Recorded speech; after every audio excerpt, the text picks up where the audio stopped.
Hello everybody, I'm Sophie Cottis-Allan and I set up 3 months ago now. It seems both much longer and hardly any time at all.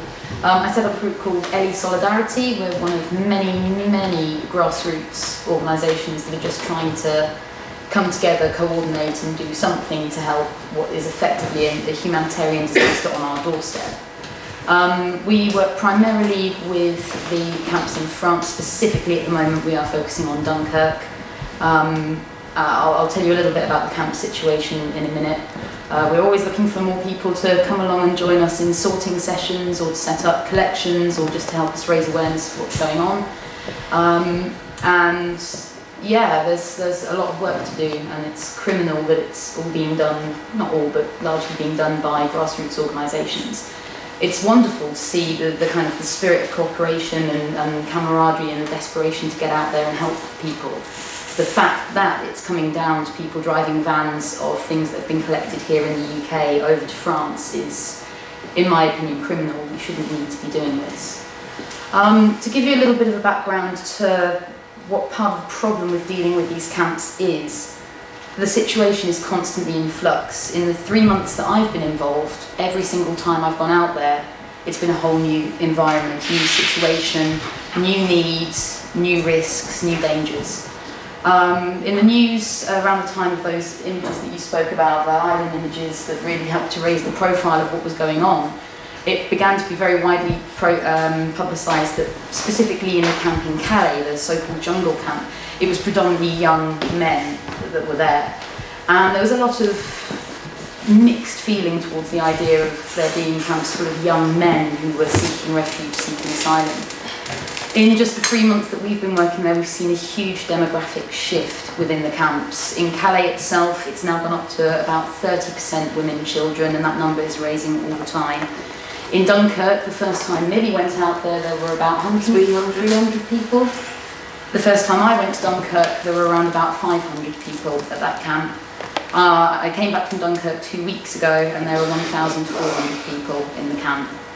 That's part of the reason why we are very much focusing on the Dunkirk camp at the moment.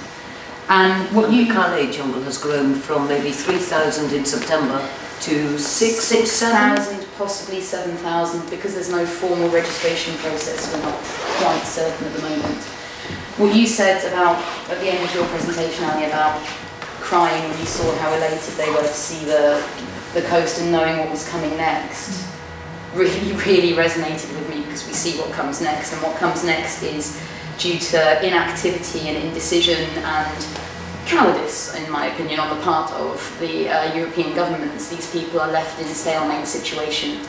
They, if you're going to the Dunkirk camp, for example, in an area set right in the heart of a residential zone, surrounded on all sides by houses, so you instantly get their attentions with the locals living in the area, and it's a very well-to-do area on the whole.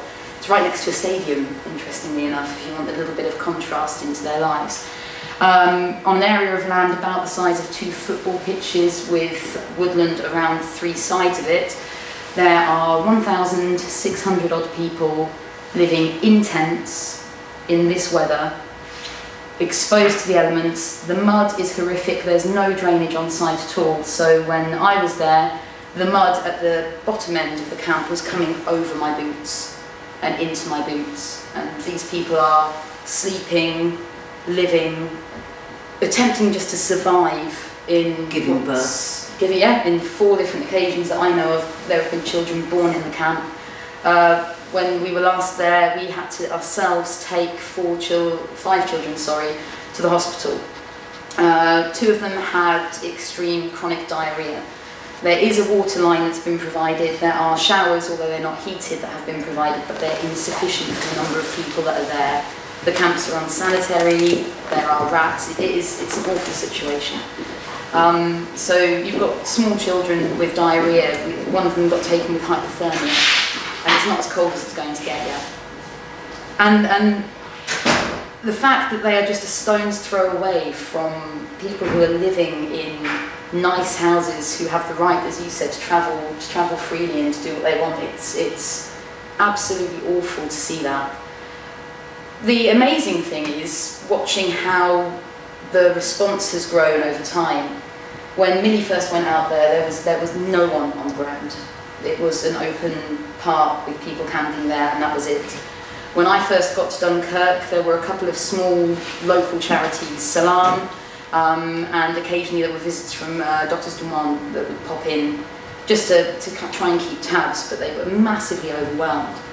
On my last trip there, a Bristol-based group called Aid Box Convoy has started trying to bring some order to it, and we're starting to get coordination. The problem is that the increase in help is not corresponding to the increase in numbers.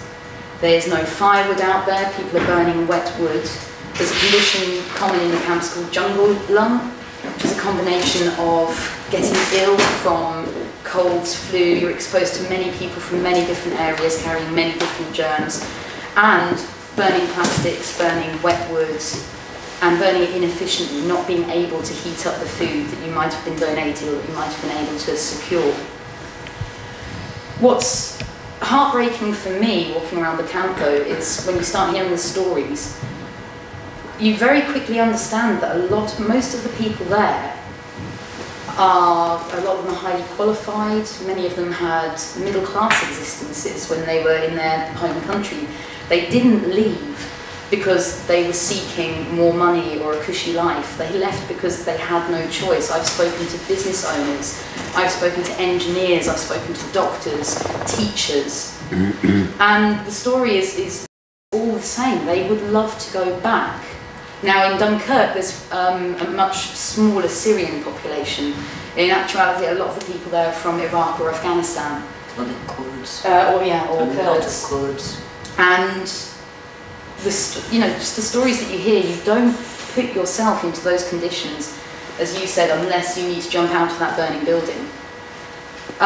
What's alarming for us, myself being a teacher, the welfare of young people is most important to me. And we've started, one of our volunteers is out there right now collating data on this, trying to establish how many unaccompanied minors there are in the camp. The politics around the camp is quite complicated due to the Dublin III agreement that the European Union countries have. Someone who wants to apply for asylum is expected now to apply for asylum in the first country that they arrive in or that they are found in, which means that anybody who would want to go on to Germany or come to the UK because they've got family there are scared to ask for the help that they need to survive, scared to go to doctors because as soon as they have to register they have to stay in France. And regardless of what your politics are on where they should go, it means that there are people that are terrified to even seek help when they need it. As a result, there are a lot of unaccompanied minors in the camp who have no one apart from family in one of the Schengen states, so in the UK or a European place. And the ironic thing is that under the terms of Dublin III, if you're unaccompanied minor and you have family in another European country, you are entitled to apply for asylum in that country to join them. So at the moment, our big priority is trying to get this information out there and work with law firms to try and get these young people out of the camps if possible. One of the most distressing things about the camp and about this whole situation is, while we've seen people's capacity for immense good and giving up their time and coming out and volunteering and donating, and that's been amazing, it's also seeing the flip side of that as well. For every situation where people want to help, there are people that want to capitalise upon it. Right now in Dunkirk, there is a huge problem with the mafia running people smuggling rings. There's a huge problem with people trafficking. And unfortunately, there's a problem increasingly with prostitution within the camp as well. I won't even go into the details of what we've heard about the prices that are being offered for women out of the camps.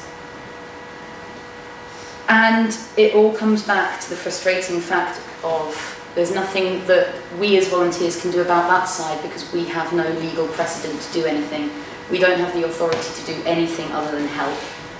And until the governments step up and make a decision and at least come up with a coherent plan of not only, unlike our government's view of we will take people just from Syria, but what about the people that are static in these camps right now? The camp in Calais, incidentally, has been established for 8 years. There are some people in that camp that have been there for 5 years or more, largely a large amount of the Somali population. So living in tents or shacks with nowhere to go and nothing to do, and that becomes your existence. On the edges of our civilization. Yeah, it's absolutely awful.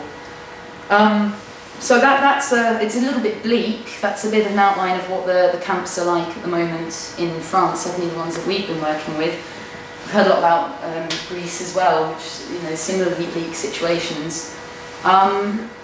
And I'm sure, talking to a group like this, most of you are aware of a lot of these problems already, and I'm hoping that a lot of you will have already contacted your MPs, written letters, stood up and made a noise about it, because the fact of the matter is that those responsible are treating a humanitarian crisis with fear, with misunderstanding, and with military intervention on the borders, especially if you look at Bulgaria and Hungary and what's going on there.